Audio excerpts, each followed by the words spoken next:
This is a story of Ellert and Brammert, two Dutch giants. It's quite a famous Dutch legend, so here we go. Land covered with heather as far as the eye could see. In the winter the fields were covered with snow. In the spring the heather bloomed and the landscape turned purple. Bees were flying to and fro. Birds made their nests in the few trees that grew amongst the heather, and on the horizon one could just distinguish the church tower of a small village. That was the province of Drenthe, the Netherlands, at the time of this story. On closer look, something was not quite right about this tranquil picture. Where were the shepherds with their flocks? Where were the beekeepers with their beehives? The villagers? No one ventured to these seemingly peaceful lands. And that was all because of two giants who lived there, Ellert and Brammert. Everybody feared them. The giants lived in a lair, the entrance of which was hidden behind an exceptionally large heather bush. From their lair they hunted humans. If they caught somebody, they killed that person, and took him or her to their lair and robbed the victim totally empty. Jewels, coins, clothes. Their lair contained stacks and stacks of treasures. It was not so much the humans, though, they were after. Ellert and Brammert were on the hunt for the key to happiness. They desperately needed that key because they couldn't stand each other, despite the fact that they were father and son. They didn't trust each other one bit. And so they always spied on each other and fought as they continued to hunt for the key to happiness.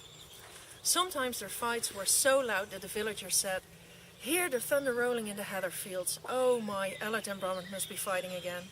And they continued to avoid the heather fields. The occasional ignorant visitor who crossed the heather fields was the prey of Ellert and Brammert. The giants had spun an intricate, invisible web of lines across the heather field. Anyone crossing the field would set off small bells. The bells sounded so wonderful, so peaceful, that one would stop and listen to the bells, only to be caught by the giants.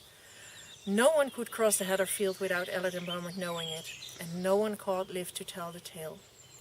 One day Brammert brought home a large treasure of gold.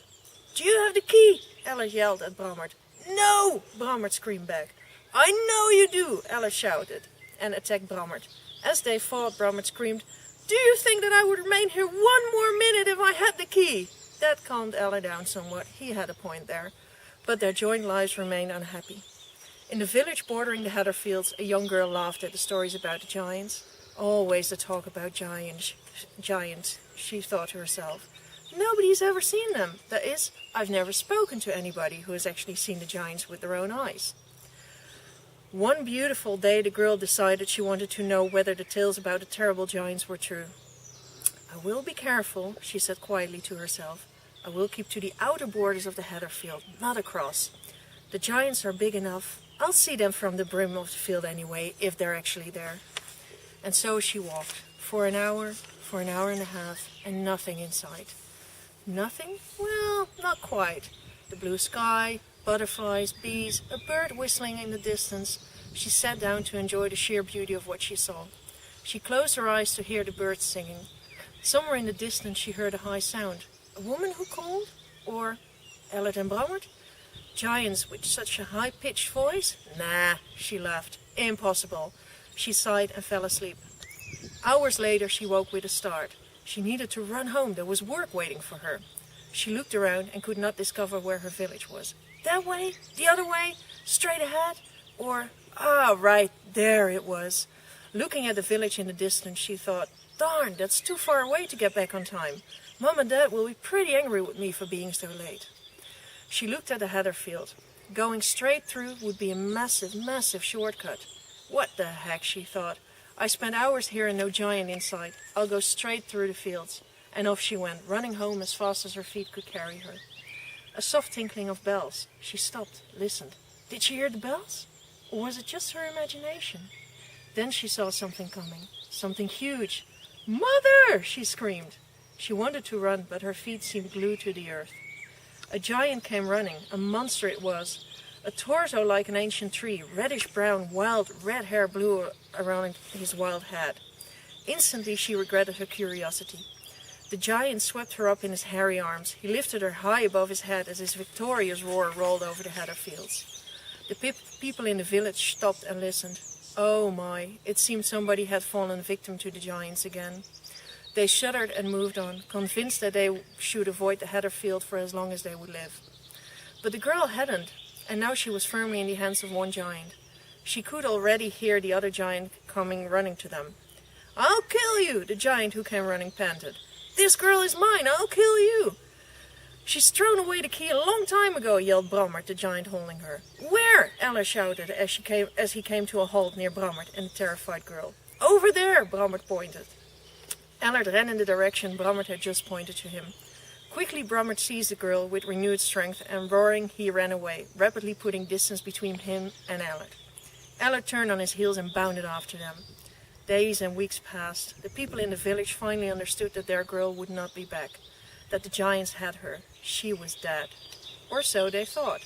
But in fact she was alive. Brammert had taken her to their lair, Ellert in hot pursuit. They did not kill her. Instead they ordered her to do the housekeeping. She cleaned the lair, combed the hairs of the giants, and every now and then they even let her shave their beards. She never laughed, never smiled. But Brammert did smile.